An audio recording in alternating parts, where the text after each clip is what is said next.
Se faire un nom, c'est l'objectif des jeunes talents locaux qui défilent sur cette scène de l'Urban Empire. Farlo n'a que 25 ans et il a déjà rencontré son public.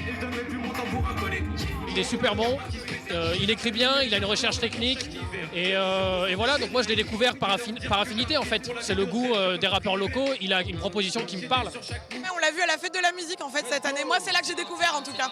Il a plein de qualités, c'est original, il cherche vraiment, il travaille et tout et c'est cool, quoi. C'est vraiment bien d'avoir des artistes comme ça à Limoges.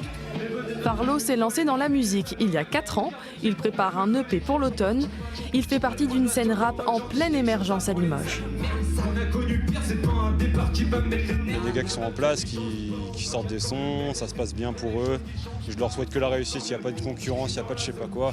On est déjà dans une ville où c'est galère de faire sa place, donc on ne va pas s'amuser à créer des fausses concurrences. Il y avait encore plus de spectateurs pour HL4, un public qui pourrait encore s'agrandir, même s'il reste des progrès à faire à Limoges. Il faudrait que les jeunes déjà ils créent des petites structures entre eux, c'est vrai que il n'y a pas que la mairie, il y a aussi les jeunes qui doivent se bouger à faire des associations. Tout le monde devrait mettre du sien et avancer. Aujourd'hui, on pourrait faire connaître notre ville dans la France entière. Chose qui est connue pour la porcelaine, alors que les artistes, ils sont 1000 fois mieux que la porcelaine.